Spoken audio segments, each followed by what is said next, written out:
하나님의 말씀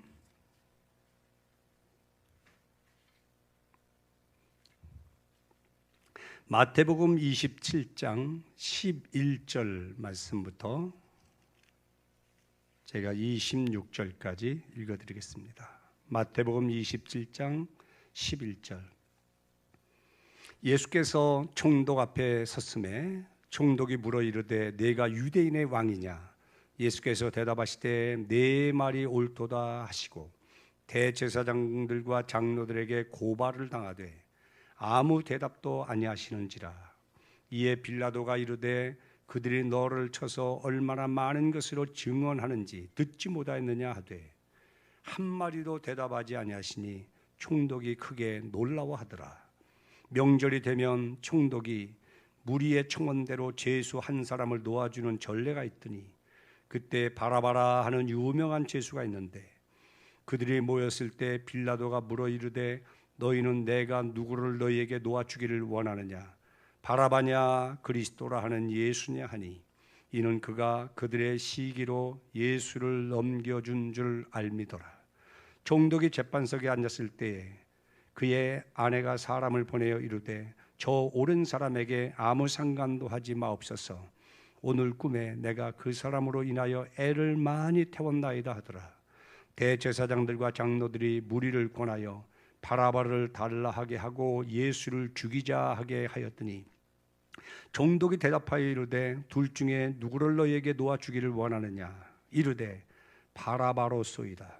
빌라도가 이르되 그러면 그리스도라 하는 예수를 내가 어떻게 하랴? 그들이 다 이르되 십자가에 못 박혀야 하겠나이다. 빌라도가 이르되 어찌미냐 무슨 악한 일을 하였느냐? 그들이 더욱 소리를 질러 이르되 십자가에 못 박혀야 하겠나이다 하는지라. 빌라도가 아무 성과도 없이 도리어 밀란이 나르는 것을 보고 물을 가려다가 무리 앞에서 손을 씻으며 이르되 이 사람의 피에 대하여 나는 무죄하니 너희가 당하라. 백성이 다 대답하여 이르되 그 피를 우리와 우리 자손에게 돌릴지어다 하거늘. 이에 바라바는 그들에게 놓아주고 예수는 책찍질하고 십자가에 못 박히게 넘겨주니라. 아멘. 곁에 계신 가족 성도님들하고 한 번 더 인사하시죠. 잘 오셨습니다. 은혜 받으십시오. 오늘은 사도신경 세 번째 시간이 되겠습니다. 전능하사 천지를 만드신 하나님을 나의 아버지로 믿습니다 하는 첫 번째 말씀이었고, 두 번째는 성령으로 잉태하사 동정녀 마리아에게 나시고, 그리고 오늘은 본디오 빌라도에게 고난을 받으사 십자가에 못 박히신 예수님을 선포하도록 하겠습니다. 사도신경을 보면요, 두 인물이 소개되어 있습니다. 하나는 남자고 하나는 여자죠. 우리가 잘 아는 대로 여자는 예수님의 어머니 마리아이고 또 남자는 본디오 빌라도 총독입니다. 한 사람은 영광스러운 이름으로 등재되었고 한 사람은 너무나 부끄러운 이름으로 소개가 되고 있습니다.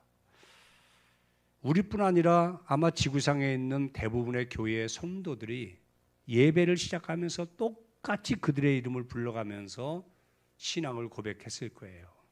그때마다 마리아는 얼마나 영광스럽겠습니까? 반면에 빌라도는 얼마나 마음이 아팠겠어요. 뭐 들을 수 있는지는 모르겠지만 하여튼 예수님이 오실 때까지 그와 같은 일은 반복될 거예요. 오늘 첫 번째 주제는 사도신경에 왜 빌라도의 이름이 들어가야만 했는가? 이 빌라도라는 사람은 총독이죠. 총독인데 로마가 전 세계를 지배하고 있을 때에 가이사 황제가 제6대 총독으로 유다와 사마리아 지역, 이두메 지역, 그 지역을 다스리라고 임명한 사람이 빌라도예요. 총독 그러면 좀 생소하지만 행정장관 그렇게 이해하시면 됩니다. 그렇지만 이 사람에게는 특별한 권한이 주어졌어요. 사형수라 하더라도 이 총독이 사면을 할 수가 있습니다. 그런가 하면 자기의 지배권 아예 안에 있는 식민지 백성에 관해서는 살릴 수도 있고 죽일 수도 있는 생사여탈권을 이 총독이 거머쥐고 있었어요. 그리고 이 사람은 주후 26년부터 36년까지 10년 동안 그 지역에서 총독을 했는데 그 지역이 그 시기가 예수님이 계셨던 그 시기하고 이게 겹쳐지는 겁니다. 그래서 그가 예수님을 재판하고 사형을 언도하게 되는 거지요. 그런데 여러분, 우리가 오해하지 말아야 될 것은 이 빌라도라는 사람이 우리가 생각하는 것만큼 그렇게 나쁜 사람이 아니에요. 실상 이 빌라도는 예수님을 죽일 마음이 없었습니다. 그래서 2번, 3번까지 나는 그에게서 그를 죽일 만한 죄를 발견하지 못했다. 그렇게 공식적으로 선언을 했거든요. 거기다가 그의 아내가 사람을 보내가지고 그러잖아요. 어젯밤 꿈을 꿨는데 절대 죄가 없는 그 사람의 재판을 당신이 관여하지 말아라. 내가 아주 꿈에 힘들었다. 그렇게 전가를 하지요. 그럼에도 불구하고 그 당시에 사람들이 너무나 이 예수 그리스도에 대한 공격성 발언을 하니까 이 빌라도가 예수님을 살리려고 애를 쓰지만 이제 궁지에 몰리게 되는 겁니다. 그래서 처음에는 매질을 하죠. 아주 심하게 매질을 해서 풀어주려고 해요. 그런데 백성들이 그것을 허용하지 않습니다.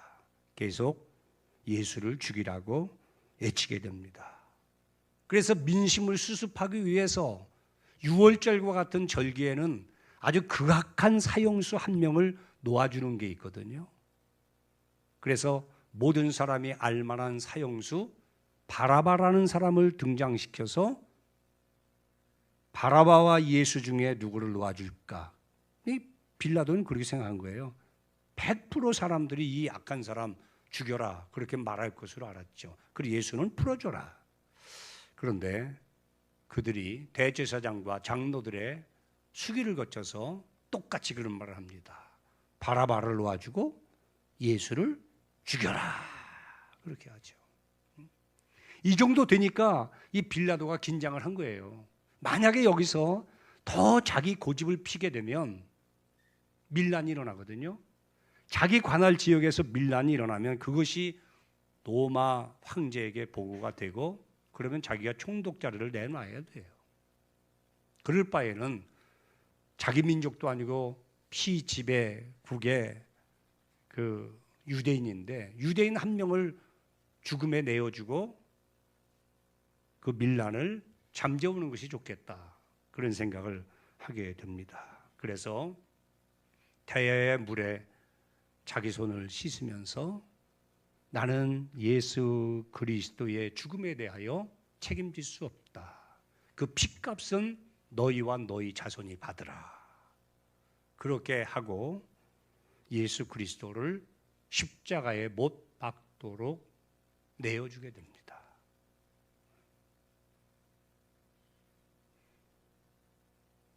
그런가 하면 그 전에 빌라도가 예수님을 신문하기 전에 예수님은 두 곳을 거쳐왔어요. 첫째는 가야바와 안나스라는 대제사장의 신문을 거쳤습니다.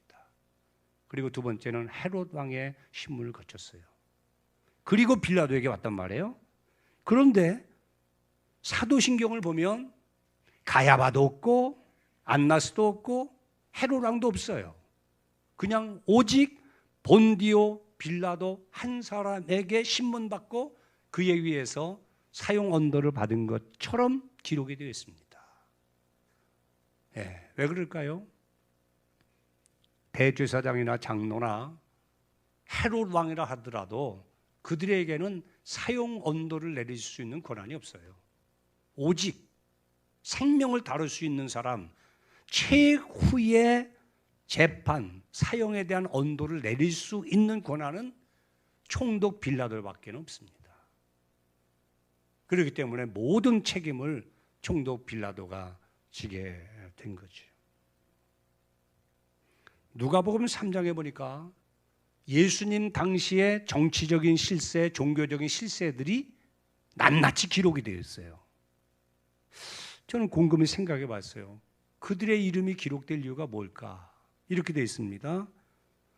누가복음 3장 1절에 보면 디베리오는 가이사입니다. 가이사 황제가 통치한 지 15년 되던 해, 곧 본디오 빌라도가 유다의 총독으로, 헤롯이 갈릴리의 분봉왕으로, 그 동생 빌립이 이두레와 드라고니 지방의 분봉왕으로, 누사니아가 아빌렌의 분봉왕으로, 안나스와 가야바가 대제사장으로 있을 때 하나님의 말씀이 들판에 있는 사가랴의 아들 요한에게 임하니라. 그렇게 돼 있어요. 가이사 등장하죠. 황제, 총독 등장하죠. 분봉왕 셋 등장하죠. 그리고 그 당시에 종교적인 최고 책임자인 대제사장 가야바, 안나스가 등장하죠. 그럼 전체를 다 말하는 거예요.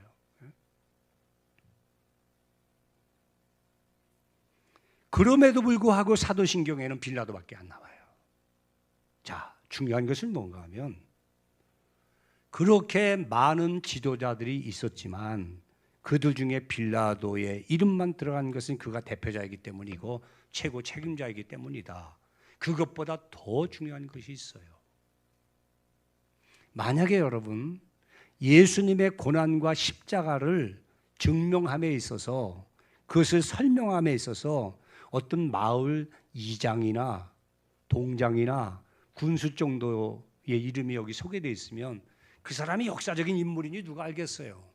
그러나 역사에 대해서 조금만 관심이 있는 사람도 몇 페이지만 뒤적거리면 로마의 황제가 누구였고 유다 지방의 총독이 누구였고 그 연도까지 다 나오잖아요.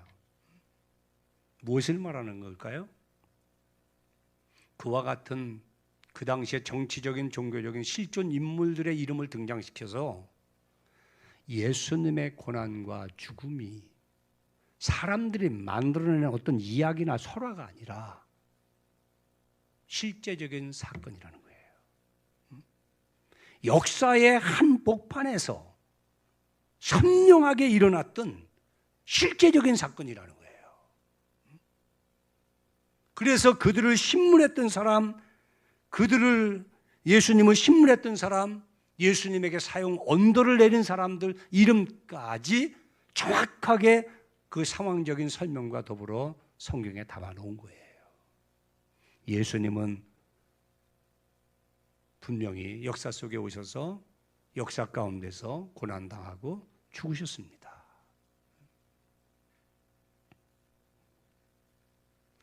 본디오 빌라도에게 고난을 받으사 그랬는데 예수님은요 성육신 자체부터 고난을 당하신 겁니다. 어느 학자는 그렇게 표현을 했어요. 하나님이신 그분이 육신을 입고 이 땅에 오셨다, 사람이 되셨다 하는 것은 사람인 우리가 버러지가 된 것보다 더 낮아지신 것이다. 그렇죠. 그리고 그 예수님은 오셔서 헤롯 궁에 나신 게 아니에요. 그 누구도 그런 일이 없는데 예수님은 가축의 그 말 구유에서 나셨어요. 그리고 나셔서 평화롭게 사신 것이 아니고 2살 이하의 남자아이는 전부 죽여라 라는 헤롯의 칙령에 의해서 예수님은 본의 아니게 애굽으로 피난을 가십니다. 그리고 그 헤롯이 세상을 떠난 이후에는 다시금 고향 나사렛에서 오셔서 예수님이 행하신 일들이 잠깐 소개되는데 12살까지밖에는 그 내용이 없어요. 그 이후에는 그 어머니 이야기는 나오는데 아버지 이야기가 전혀 나오지 않는 것을 보면 아마도 아버지는 일찍 세상을 떠나서 5, 6명의 동생들을 거느리고 홀어머니를 모신 소년 가장으로 사셨다. 그리고 추측이 되고 또 생업이 존경받을 만한 것이 아니었어요. 천박하게 여겨지는 몇몇 직업군 안에 들어가는 그런 목수의 삶을 사셨습니다. 그러다가 30대에 공생에 들어서서 곧바로 내가 하나님의 아들이다 하고 하늘에 불을 내려 기적을 베푸신 게 아닙니다. 40일 동안 식음을 전폐하는 금식을 하셨어요. 금식. 고난 중에 고난이죠. 그리고 복음을 전하시는데 그 복음을 기다렸다는 뜻이 받아들이고 구원받아야 될 당신의 백성들이 거부를 해요. 그래서 복음의 현장마다 따라다니면서 사사건 시비를 걸고 핍박을 하고 예수님을 공격합니다. 심지어는 자기들 마음에 안 드니까 낭떠러지로 밀어버리려고까지 하죠. 거기다가 자기 고향 사람들은 어떻죠? 이유가 없어요. 너무나 잘 아는 사람이 능력을 행한다는 이유만으로 예수님을 배척해버립니다. 여러분, 알만한 사람이 공격하면 얼마나 힘듭니까? 자기 동족, 자기 동네, 자기 가족들까지도 예수를 구주로 믿지를 않았어요. 그런 정신적인 고통도 감수를 하셔야 됐습니다. 그리고 예수님은 공생에 들어서서 결정적인 일주일 동안 이리저리 끌려다니시면서 채찍질 흠씬 맞으시고 또한 로마 군병들이 만든 가시나무 멸류관을 쓰시고 그들이 만들어준 갈대를 붙들고 채색 옷을 입은 채 왕 노릇을 해야만 했어요. 그들은 예수님의 얼굴에다 침을 뱉으면서 유대인의 왕이여 평안할지어다 조롱을 하고 신음을 했습니다. 그리고 손바닥으로 때리고 또 침을 뱉고 예수님의 인격을 살인하였어요. 그래서 예수님은 십자가에 달려 죽기 전에 이미 고난을 당하셨고 인격적인 고난도 당하시고 정신적인 고난도 당하시고 하셨기 때문에 이미 죽을 만큼 죽으셨어요. 그것을 한마디로 본디오 빌라도에게 고난을 받으사로 함축시킨 거예요. 그걸 풀어 말하면 눈물이 앞을 가려서 다 말을 못해요.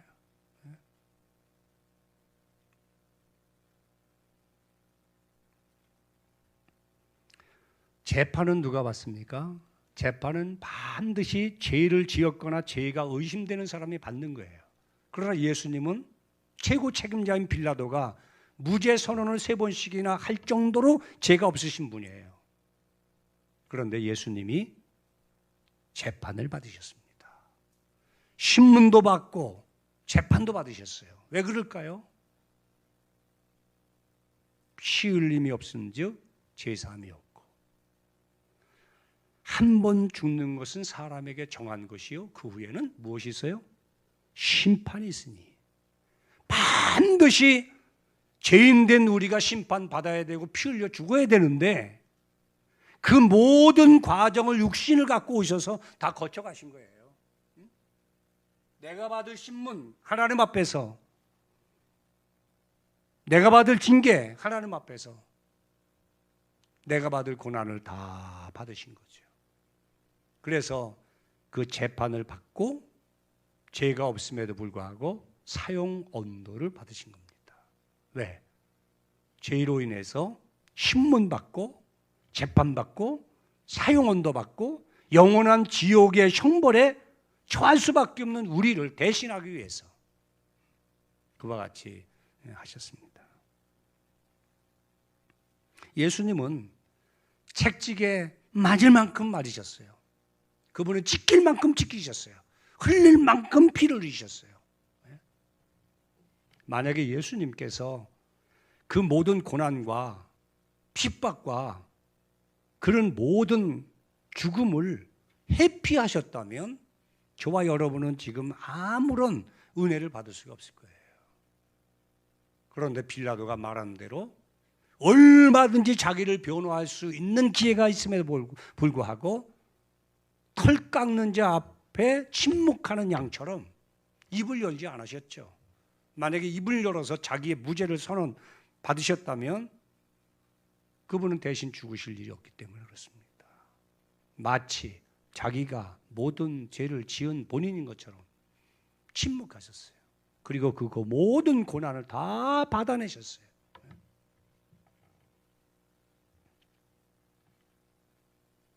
예수님은 신문 받고 재판을 받고 갖은 고난을 겪은 후에 무죄 선고를 받고 풀려나신 게 아닙니다. 그럼에도 불구하고 사형언도를 받으셨어요. 그리고 죽임을 당하셨습니다. 그런데 중요한 것은요, 예수님은 몰매 맞아서 죽은 게 아닙니다. 굶어 죽으신 게 아니에요.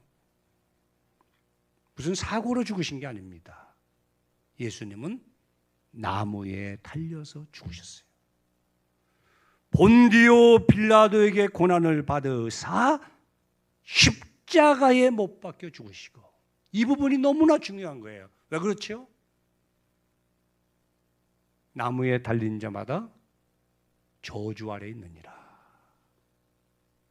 우리의 처지가 그렇단 말입니다. 우리의 죄로 인해서 우리는 반드시 공개적으로 나무에 달려서 가장 혹독하다고 하는 십자가에 달려서 죽어야 돼요. 그런데 예수님이 간단한 죽음이 있겠냐마는 보다 쉬운 죽음을 선택하지 않고 나무에 달려서 공개적으로 고통을 다 담당하시며 피 흘려서 죽으셨어요. 그 사실을 사도신경에 담아놓은 거죠. 본디오 빌라도에게 고난받고 고난의 클라이막스가 십자가에 달려 죽으셨다. 특이한 점이 있습니다. 이 사도신경을 보면 지난번에 성령으로 잉태하사 동정녀 마리아에게 나시고 했죠? 그리고 그 다음은 뭡니까? 동정녀 마리아에게 나시고 곧바로 뭐가 돼요? 본디오 빌라도에게 해서 십자가에 죽으셨다. 출생과 죽음이 그냥 하나로 연결돼 있어요. 그러나 역사적인 사건을 보면 그 안에 얼마나 많은 내용들이 있었습니까? 얼마나 많은 중요한 사건들이 있었습니까? 적어도 공생의 3년 동안 예수님의 행하신 일을 보면 귀신 쫓아내고 병자 고치고 죽은 자 살려내고 물 위로 걷고 오병이어 기적 베풀고 뭐 말로 다 할 수 없죠. 그 중에 몇 가지만이라도 선별해서 그 속에 넣으면 더 빛날 것 같죠. 그런데 그것을 싹 빼버려요. 그리고 출생, 그 다음에 바로 십자가의 죽음으로 연결시킵니다. 저는 이 묘지 생각이 나더라고. 묘비에 보면 출, 그리고 졸. 두 개밖에 없잖아요. 거기 안에 뭐 넣는 사람도 있겠지만은 예수님도 마찬가지예요. 육신 입고 오셔서 오신 목적이 죽음이니까 죽으셨다 끝입니다. 왜 여러 가지 기적과 표적과 행하신 능력이 있음에도 불구하고 다 생략하고 출생 그 다음에 죽음을 넣으셨냐? 그것이 예수님이 오신 목적이기 때문에 그래요. 기적을 베풀기 위해서 오신 게 아닙니다. 구제하러 오신 것도 아니에요. 사랑을 실천하기 위해서 오신 것도 아니에요. 예수님은 오신 목적이 죽으러 오신 거예요. 왜? 죽지 아니하면 죽어야 될 사람들에 대한 대속이 불가능하니까. 섬김을 받으러 온 것이 아니라 섬기려 하고 자기 목숨을 많은 사람의 대속물로 주러 왔다. 죽음에 내어주기 위해서 오셨다.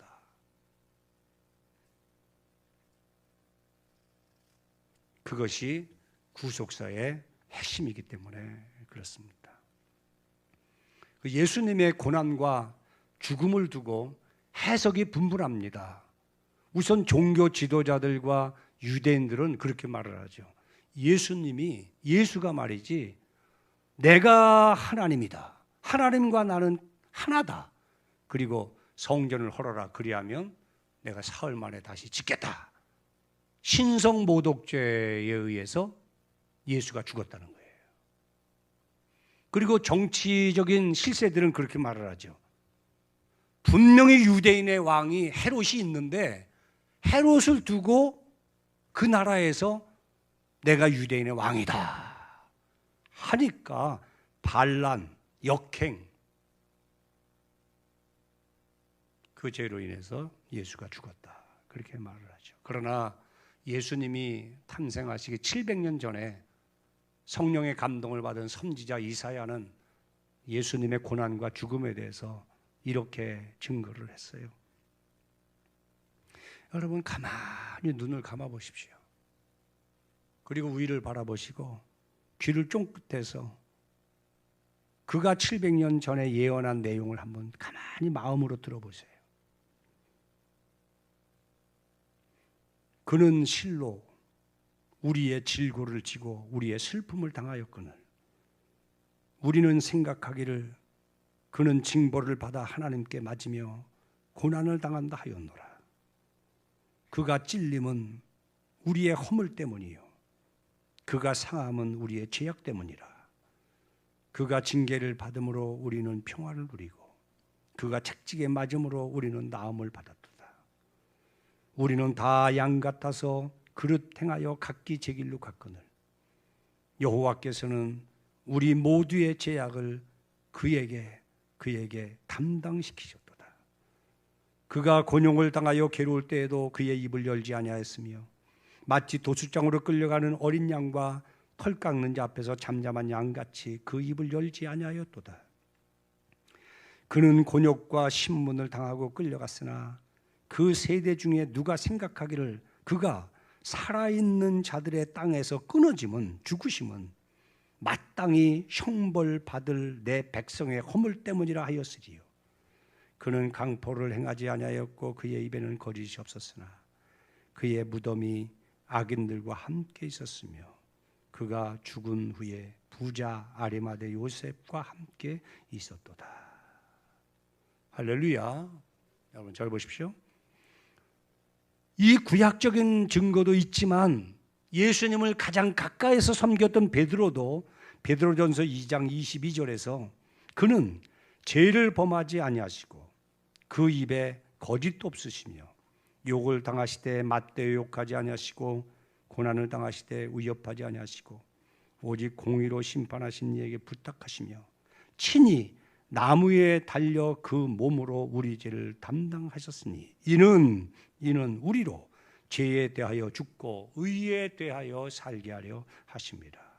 너희가 전에는 양과 같이 길을 잃었더니 이제는 너희 영혼의 목자와 감독 되신 이에게 돌아왔느니라. 할렐루야. 이것이 본 의미예요. 빌립보 2장 6절에도 그는 근본 하나님의 본체시나 하나님과 동등됨을 취할 것으로 여기지 아니하시고 오히려 자기를 비워 종의 형체를 가지사 사람들과 같이 되셨고 사람의 모양으로 나타나사 자기를 낮추시고 죽기까지 복종하셨으니 곧 십자가에 죽으심이라.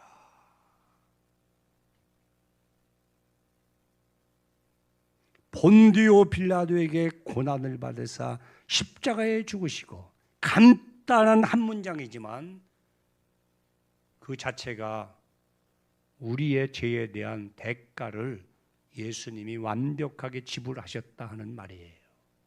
그래서 예수님이 십자가에 달려서 죽으시기 전에, 운명하시기 전에 요한복음 19장 30절에 보면 다 이루었다 하시고 머리를 숙이니 영원히 떠나가시더라. 다 이루었다. 죽음으로 인해서 한을 남기신 것이 아니라 죽음을 통해서 인류를 구원하기 위한 모든 사역을 끝냈다. 그리고 영원히 떠나 운명하셨어요. 여러분, 예수 그리스도 안에서 완벽한 죄사함을 받고 온전한 구원을 받는 것입니다. 그 외에 아무도 구원의 소망이 없어요. 그 외의 사람들로서는 소망이 없어요.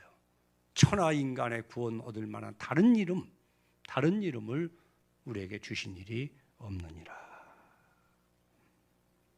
서두에 조금 말씀드렸습니다마는 만약에 예수님이 고난과 십자가를 또 피 흘려 죽으심을 회피하셨다면 그건 우리가 해결해야 돼요. 그런데 예수님은 모든 우리의 죄와 허물을 당신 양 어깨에 걸머지고 마치 자기가 죄인인 것처럼 죄인들이 걸어가야 될 길을 걸어서 십자가에 달려 죽으셨어요. 예수님이 남기신 말씀 중에 한 절을 여러분에게 드리고 말씀을 마무리합니다. 따라하십시다. 누구든지 나를 따라오려거든 자기를 부인하고 자기 십자가를 지고 나를 쫓을 것이니라. 첫째는 저와 여러분을 부인하셔야 돼요. 무슨 이야기예요? 옛사람의 본성을 끊으셔야 돼요.